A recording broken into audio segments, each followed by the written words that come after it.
جان بن ہووے جو صحابی رسول حضرت ابو ذر غفاری کے آزاد کردہ غلام تھے، کربلا کے ان وفادار اور مقدس شہیدوں میں شمار ہوتے ہیں جن کا ذکر ہوتے ہی عقیدت سے سر جھک جاتا ہے۔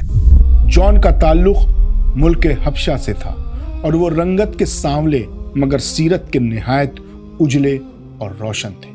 انہوں نے اپنی پوری زندگی اہل بیت علیہم الصلاۃ والسلام کی خدمت اور ان کی تعلیمات کے لیے وقف کر دی تھی۔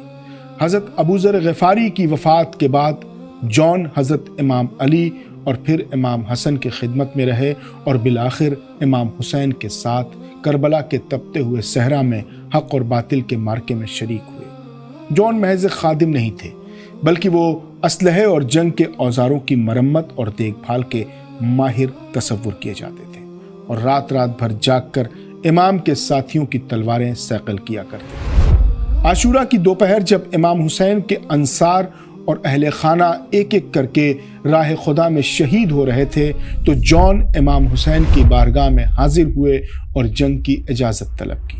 امام حسین نے نہایت شفقت اور درد مندی سے فرمایا کہ اے جان، دیکھو اب ہمارے پاس کچھ نہیں بچا ہے، اب ہمیں شہید ہونا ہے۔ تم اب ہمیں چھوڑ کر کربلا سے جا سکتے ہو کیونکہ تم راحت اور سکون کی تلاش میں ہمارے ساتھ آئے تھے، اور اب جب کہ مصیبت کی گھڑی ہے تو میں تمہیں اپنی طرف سے آزاد کرتا ہوں۔ امام کا یہ کہنا تھا کہ جان کی آنکھوں میں آنسو آ گئے اور انہوں نے نہایت عاجزی سے کہا کہ اے امام، کیا یہ ممکن ہے کہ جب آرام کا وقت تھا تو میں آپ کے ساتھ رہا اور آج جب وقت سختی کا ہے تو میں آپ کا ساتھ چھوڑ دوں؟ جان نے روتے ہوئے عرض کیا کہ مولا، خدا کی قسم میں آپ کو تنہا چھوڑ کر نہیں جاؤں گا۔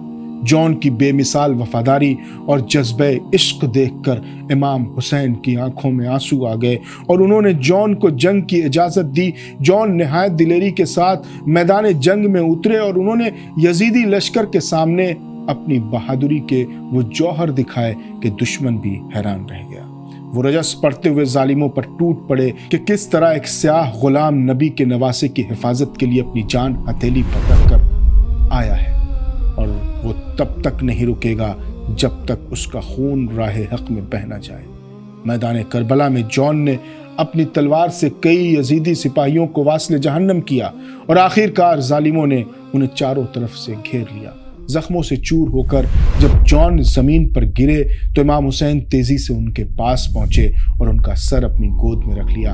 امام نے جان کے خون آلودہ چہرے کو چوم لیا اور ان کے حق میں وہ تاریخی دعا فرمائی جس نے جان کو ہمیشہ کے لیے امر کر دیا۔